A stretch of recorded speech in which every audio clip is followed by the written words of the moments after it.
is very much evolved around my clothing and also the social life I have with my husband. I would really miss, because he's a great person to throw parties with, go out, meet people together, and I think we're very much a team in a professional way as much as in a social way. Of course, sometimes you think of being single would be great. You have your own space, you can turn on the music real loud, and you just get spaced out in your creativity, in your creations, and you just keep working all night. And it's something that's very hard to do when you're married and you live with somebody, and you have to somehow get used to his schedule. Like, I'd like to get up late, he likes to get up early, he goes to bed early, I'd like to go to bed very late. So those are daily things that are in a way difficult to arrange. And yeah.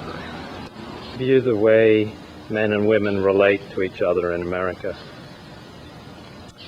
I don't really know if there's a different way of relating. I think there's generally a big problem between men relating to women and women relating to men, and I think women relate to men more than men relate to women, and I think it doesn't matter what nationality they are, they seem to be generally seem to have a problem generally to relate to women. There never seems to be a level of understanding on an emotional level. I think that's the thing I have never reached, not with my first husband who was German, and not with my current husband, that there never seems to be that basis of an emotional understanding what I feel, what I would like to, why I'm upset, why I'm enraged. I think it's something men just don't seem to understand, and it's something that's easier in the beginning, and the longer you're married, the longer you're living together with somebody, I think, in my experience, more and more gets to be a problem.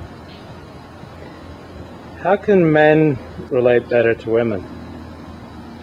I think, I don't know, it can be a problem of just genetics, genes that are different, and I think they should just try to understand the emotions of a woman better, what she would like, and I don't mean in a materialistic way, I really mean it in an intellectual way, what a woman feels, what she would like. And I don't really know how you can make a man understand your own emotions. I mean, I'm trying, but I think just talking about it doesn't really do any good. But aren't there some things that men can do that will help them relate better with women? I think it's an emotional thing that you can talk a lot of things over, but there's also something that men should just go ahead and do things and see what the reaction of the woman is, and let her be herself more, and try to understand her more.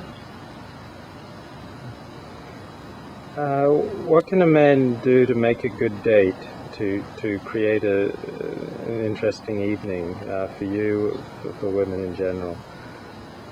How should men conduct themselves? How should they conduct an evening?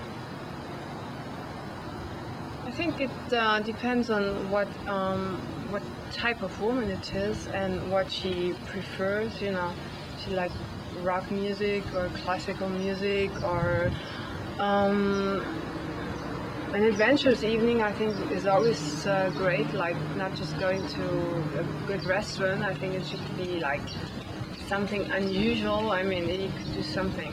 He could take her somewhere where she certainly hasn't been, and I think the more he knows her in a way, or can feel her out, the better it probably will be. And also, I think, just do something unusual. Don't just take her to a restaurant and just don't have sex in mind too, because a woman would feel probably.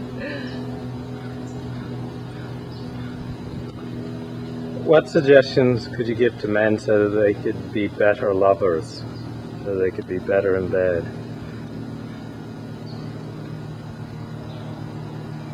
It's a difficult question because some men are just very good lovers and others, I don't know, they just don't seem to know what a woman is about or what her body is about. So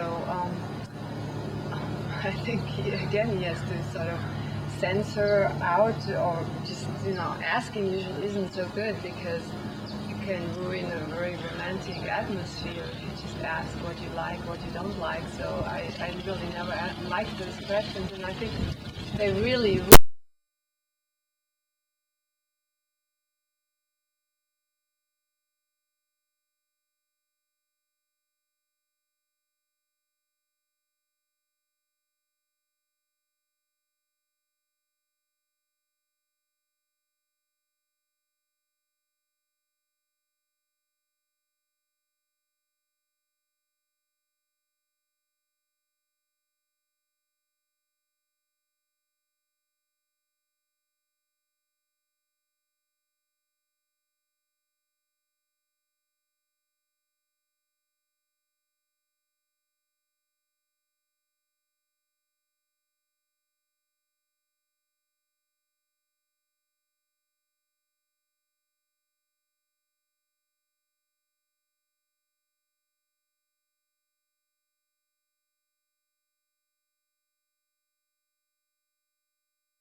usually is like second.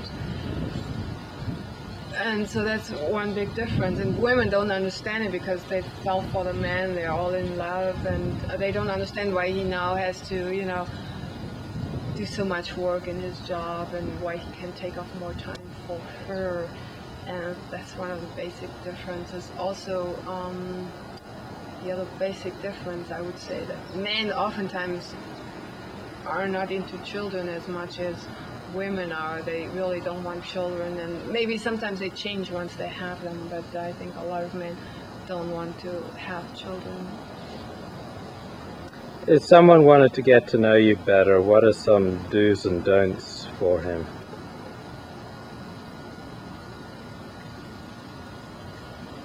Oh, that's a hard thing to say. It depends so much of the type and of the energy and of the something chemical, I think, that exists between two people. Now, what they shouldn't do is really,